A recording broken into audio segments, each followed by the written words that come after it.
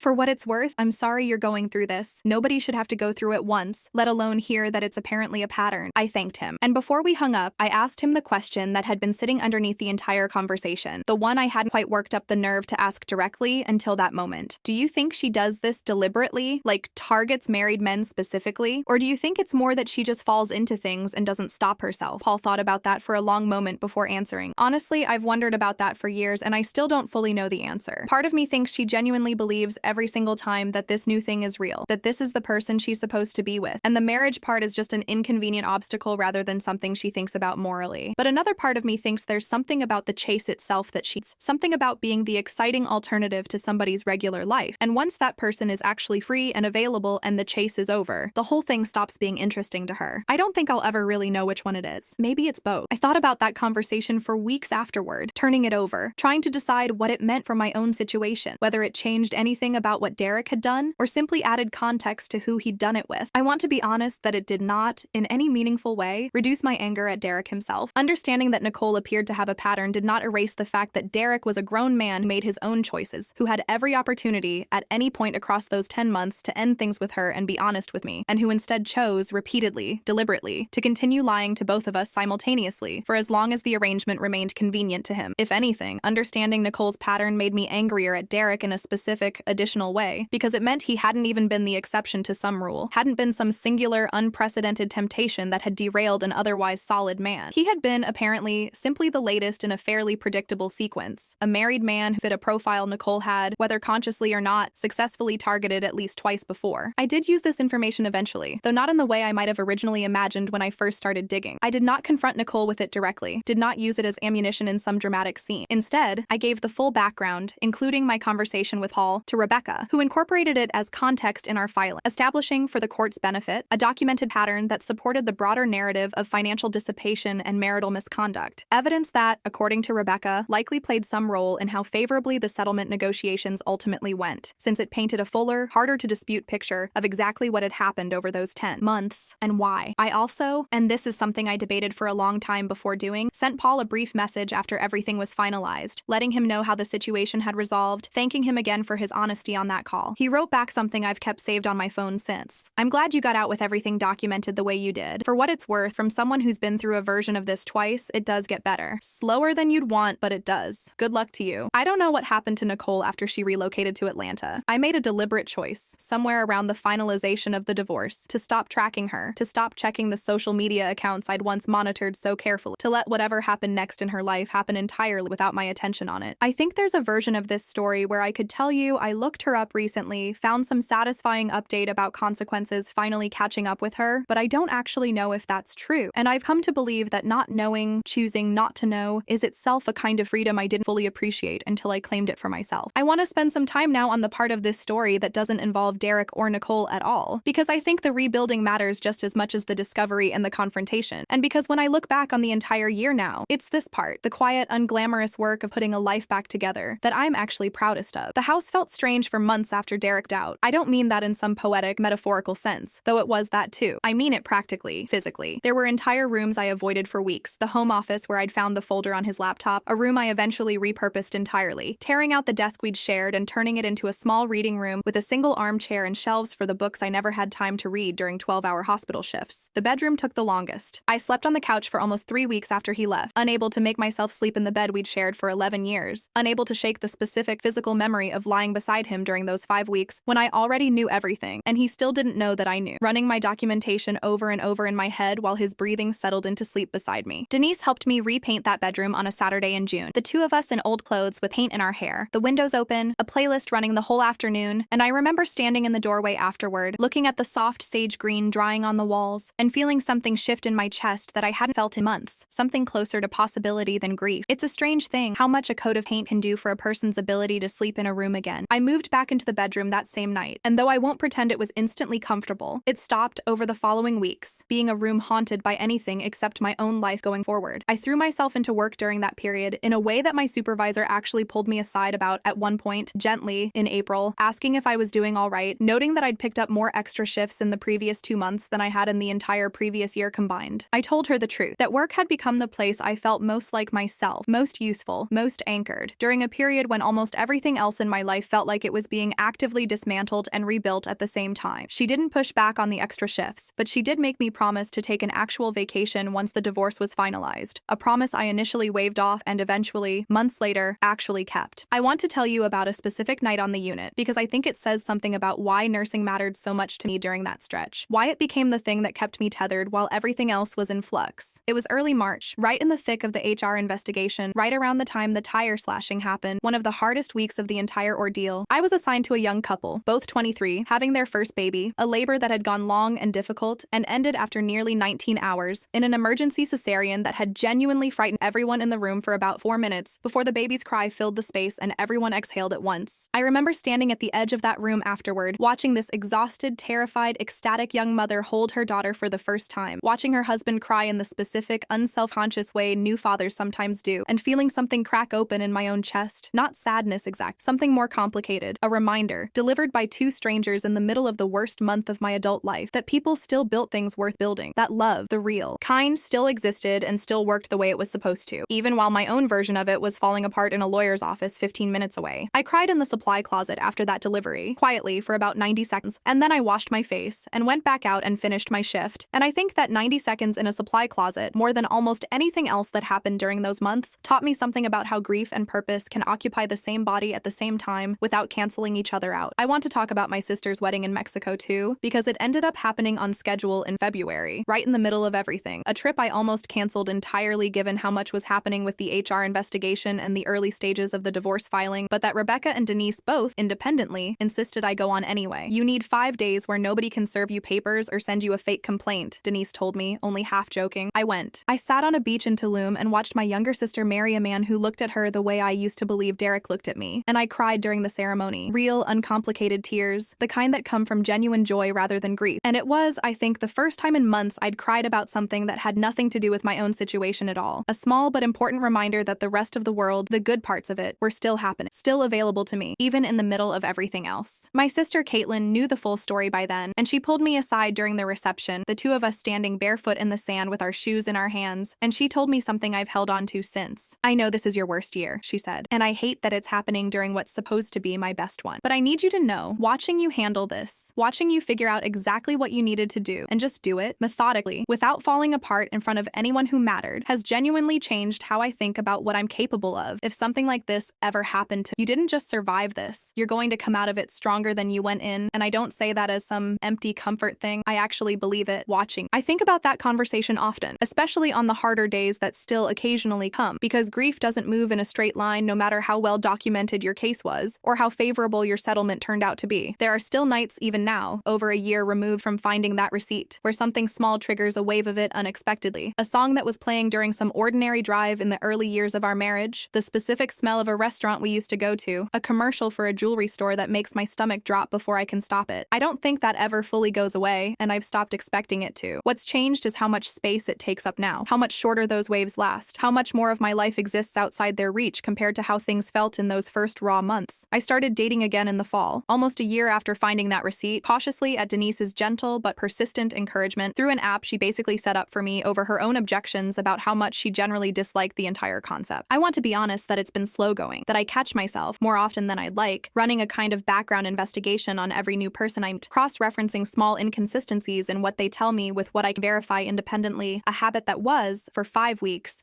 an essential survival skill, and that I now have to consciously remind myself not the correct operating mode for an ordinary first date with a genuinely nice physical therapist named James, as far as I can tell after 4 months, absolutely nothing to hide.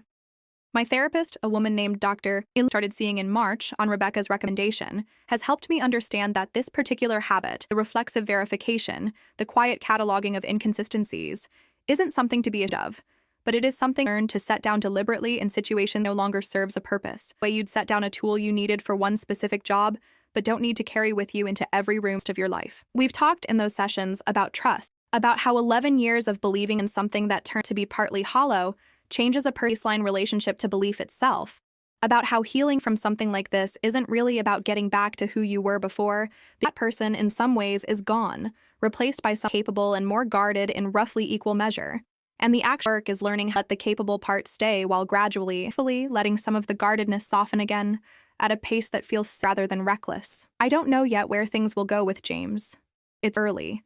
And I've learned this past year to build elaborate futures out of early hopeful data. But I know that 4 months ago, I wouldn't have believed I'd be sitting across a table from someone new. Something he said, without some part of my brain simultaneously running a background check. The fact that this has slowly, incrementally, started to feel possible again feels like it's victory. Quieter than Christmas confrontation. Quieter than the finalized divorce settlement, but in some ways more important than either of those. Carol, my former mother-in-law, and I still talk occasionally, mostly through the kind of low-stakes texting that happens around a check-in on my birthday, a photo I'm particularly proud of. It's not the relationship we had before, and I don't think it ever will be. But I've been grateful, in the months since everything, that she never made me choose between honoring the truth of what her son did and maintaining some version of the genuine warmth she'd shown me for 11 years. She told me once, in a phone call of months after the divorce was finalized, she'd started going to her own therapy, working through what it meant to have raised a son of the kind of sustained, methodical deception Derek had engaged in. And I remember her saying near the end of that call, "I don't know how to reconcile the boy I raised with the man who did that to you. And I don't think I'm going to figure that out anytime soon. But I want you to know I'm not choosing to forget what happened as he's my son." Derek himself, I understand, remains in Charlotte, still working the same job, secondhand, through the kind of mute inevitably persist after any divorce, a mid-sized that he's dating again as well. Some, apparently, a detail I received with a kind of distant, held curiosity, rather than the sharp pain I might have expected a year earlier. I think that shift, the move from sharp pain to curiosity, is probably the single clearest I have or I've actually come. Even on the days when it doesn't feel that way. Even on the nights when some unexpected thing still pulls for a moment before I can find my fan. I finished paying off the last of the legal fees in September, a number that, across the divorce proceedings, harassment documentation, and the consultation with a separate attorney regarding the HR complaint, came to just over $18,000, more than the $11,000 Derek had spent on Nicole, a fact that used to make me angry in a specific, exhausted way that I've mostly made peace with now. Understanding that the cost of doing this thoroughly, of building an airtight case instead of a quiet, private confrontation he could talk his way through, was worth every dollar of it. Worth the house I now own outright. Worth I finally let myself renovate. Worth the specific clarity of knowing exactly what happened and exactly why, instead of living their life with some smaller, softer, incomplete version of the truth. I think, if I'm being fully honest with myself, that the hardest single piece of the entire year wasn't the discovery, or the nation, or even the misconfrontation itself, as dramatic as that evening was. The hardest was the quiet, unglamorous work of the months afterward. Learning a person again after being half of a couple or a decade. Learning how to make decisions, all and large, without automatically factoring in someone else's preferences. Learning in an empty house on a Friday night and find that silence peaceful instead of terrible. Nobody tells you into a story like this that the moment that feels like it should be the climax, is actually just the midpoint. That the real work, the work that actually determines whether you come out of this whole or diminished, happens in the long, quiet months after everyone else has stopped paying close attention. This past November, on my 12th anniversary, the one I mentioned earlier, sitting in my own kitchen with a glass of wine myself, I did something I hadn't planned in advance. I opened the folder on my laptop, the same one I'd built in those frantic weeks.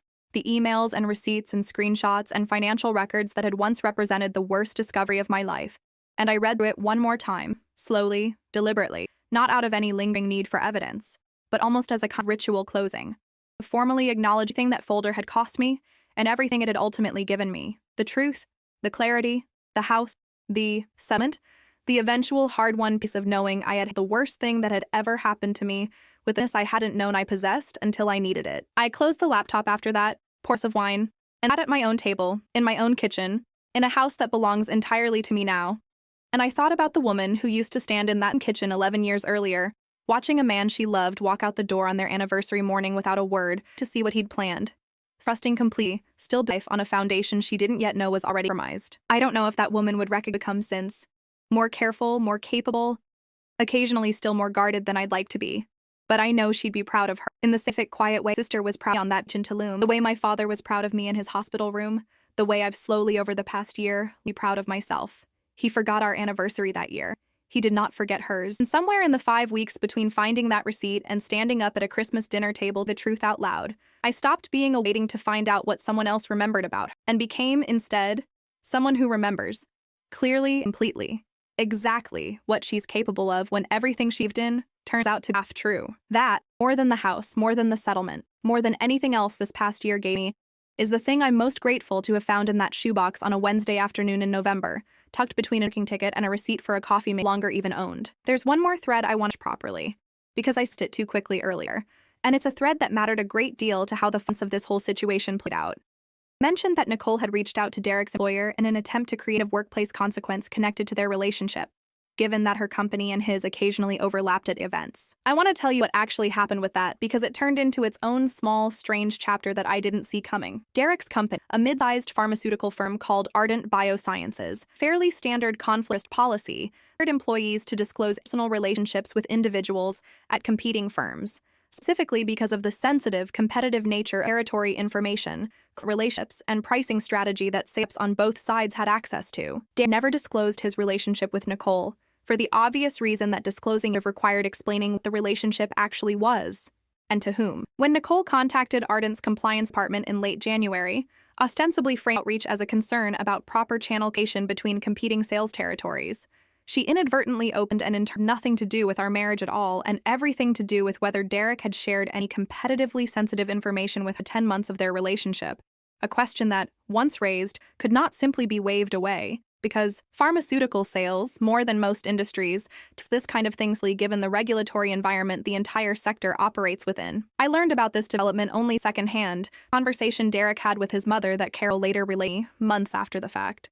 Once our relationship had settled into something more honest than it had been during the marriage itself, Derek was placed under an internal investigation at Ardent that ran roughly parallel to our divorce proceeding, an investigation that required him to turn over months of communications, the same email texts I had already independently documented. Of course, Ardent's compliance team was looking at them through an entirely different lens, searching for evidence of fidelity, but for evidence of improper information sharing. The investigation concluded, from what I understand, that Derek had not shared any specifically privileged pricing or information with Nicole, but it did find that he had violated the company's disclosure policy by failing to report a personal relationship with an employee of a direct competitor, a violation serious enough, combined with what I understand was a pattern of declining performance over the preceding several months, that Derek let go from Ardent in April, just weeks before our divorce was finalized. I want to be honest about how I felt learning this. There was a part of me, a part I'm not entirely proud of, that felt something close to satisfaction. The specific satisfaction of watching consequences finally catch on who had spent 10 months believing he could maintain two entirely separate lives without either one ever touching the other. But there was another part of me, a larger part as it turned out, that something closer to a kind of tired sadness, understanding that entire career, built over more than a decade, had also collateral damage in the wreckage of choices made over less than a year, and that somewhere in that wreckage were also the ordinary decent man I'd married, the parts that had most of 11 years actually shown up, actually built something real alongside me, but whatever had shifted in him led to all of this. Derek found new work eventually and at a smaller company, a step down in both compensation and title from where he'd been at Ardent, a detail Carol mentioned to me once, not unkindly, more as a simple update on her son's life than any kind of commentary.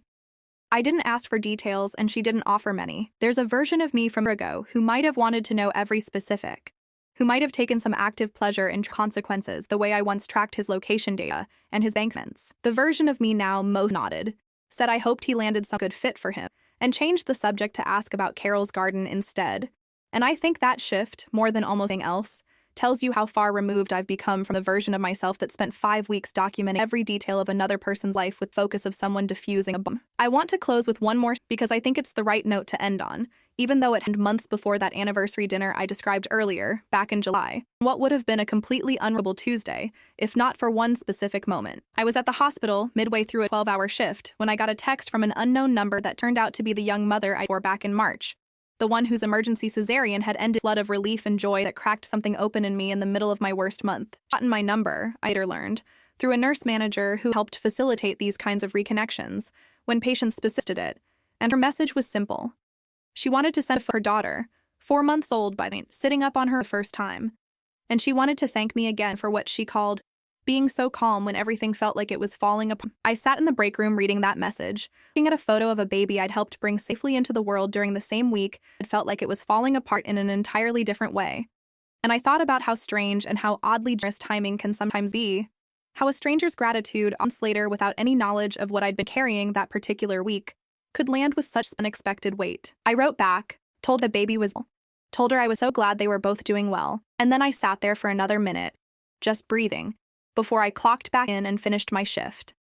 I think about that message often, more than I probably think about the Chris dinner confrontation, more I think about the finalized divorce settlement, the kitchen renovation, or almost anything else from that entire year. I think about it because it reminds me that even in the exact weeks when I felt most consumed by a catastrophe nobody else around me fully understood, I was still somehow capable of showing up fully for other people, still of being the calm, steady presence someone else needed in the worst moment of their own life, even while I was quietly falling apart in the margins of my own. I don't know if there's a clean lesson in any of this, the tidy moral you're supposed to be able to extract from a story like mine. Resisted throughout this past year, urged to wrap everything and take away some inspirational sentence I could put on a card. What I have instead is something messy, more honest. I found out my husband had been lying to me for 10 months. I spent 5 weeks become precise and patient enough to document every piece of it without ever tipping my hand. I stood at a dinner table in front of 18 people and told the truth in a room too full for anyone to soften it afterward. I survived a false accusation to my career, a campaign of harassment from a woman with a documented history exactly this before, a deposition designed to make my father's cancer diagnosis somehow my fault, and $18,000 in legal fees I do not regret spending a single dollar of. And somewhere in the middle of all of in a supply closet after delivery, on a beach in Tulum, watched her get married. On a phone, stranger in Cincinnati understood exactly what I was going through because he himself, in a kitchen I finally let myself renovate, I became someone I actually like being. Any of what happened was good or deserved or part of some man I'm meant to be grateful for. Simply because I refused to let the worst thing that ever happened to me become the thing that defined the rest of what I built afterward. He forgot our anniversary that year. I have not forgotten a single detail of what came after, and I don't intend to. Now I'm holding on to it out of bitterness, though I won't pretend it doesn't still live in me on harder days. But because every piece of it, the documentation, the confrontation, the long grinding process of rebuilding, taught me something about my capacity that I don't think I would have found any other way. And I'm not willing to pretend that lesson wasn't worth learning, thing it cost to learn it. This year, 12th anniversary alone, I didn't spend the eve for a text that never came, or listening for the car in the driveway that meant someone had finally remembered. I'm in a kitchen that's entirely mine, in a house that's entirely mine. And I sat down at my own table and I raised a glass to nobody but myself. And I meant one last thing I want to include, because Denise pointed out to me recently that I almost never mention it when I tell this story, and she thinks it matters more than I give it credit for. About 2 weeks before the divorce was finalized, I got a call from Rebecca's office asking me to come in. She described as a routine settlement review. Nothing urgent, just a chance to go over the final number. Everything was submitted to the court. I remember driving to that meeting expecting anticlimactic, a paperwork formality after months of far more dramatic developments. And in some ways it was a clean. But there was a moment near the meeting that I've held on to since. A final settlement summary across the table. The house, the finance divisions, the specific figure accounting for the paid marital assets. Everything totaled and finalized in a way that made months of suddenly look clean, orderly document with neat columns. I sat there looking at it for a long moment, and Rebecca, who had by that point spent nearly 5 months working closely with me, watching me build one of the most thoroughly documented cases she'd handled in years, asked if I right. I to feel like this is over, I told her. Like there's supposed to be a specific moment where it clicks, it's actually done. She was quiet for a second, then she told me something I think about. In my experience, she said, that moment does usually happen, the paperwork. Later, some ordinary day, months from now, realize you went a whole day without thinking about it at all. That will tell me it finally feels finished. The forgetting, even just for a few hours. She was right. In August, on an entirely unremarkable Tuesday, a full workday that had come and gone, groceries picked up home, made, a show, before I realized, brushing my teeth before bed, that I had not thought about Dan or Nicole or the folder a single time. Woken up that I stood in my bathroom for a moment, toothbrush still in my mouth, genuinely absent something that had occupied my mental space for the part of a year. And I were feeling at strange moment, something that finally actually felt like I'd been waiting for since that Wednesday in November, when I unfolded a piece of paper in a shoebox and everything I thought I knew about my life quietly, permanently changed. People sometimes ask me, when I tell this story now, whether I regret how long I waited for confronting Derek. Those 5 silent documentation while I still shared a bed with a man I already knew betrayed me. It's a fair question, and I've asked it of myself more times than I can count. I think I'd do exactly the same way again, methodically, patiently, refusing to hand him any opportunity to soften the truth before ready to deliver it whole. What it cost me.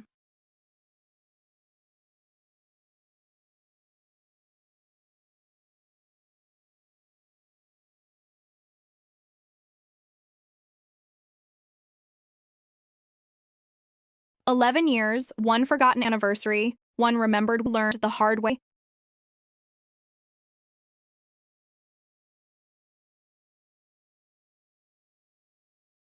A few weeks ago, I'm not entirely sure why.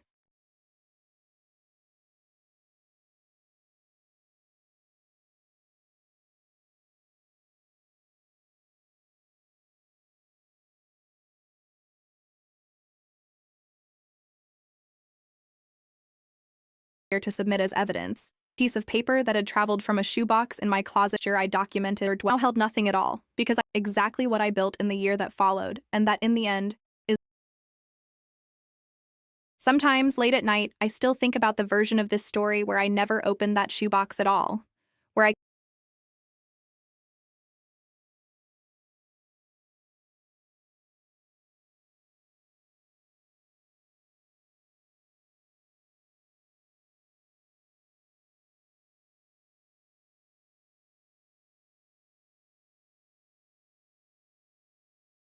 I think about that version of my life that's true.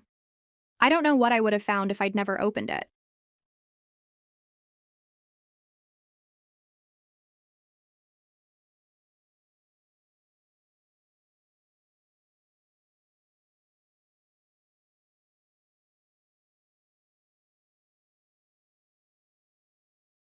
That alternate timeline over and over.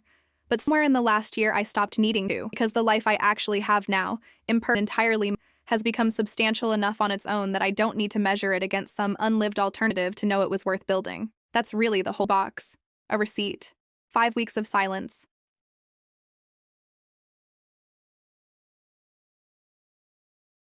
In the way. Let it be. Trust your instincts the moment something feels wrong, even a small thing. Even something as easy to explain away as a forgotten date on a calendar. Everything I thought I had. It gave me self I like far better than the one I lost.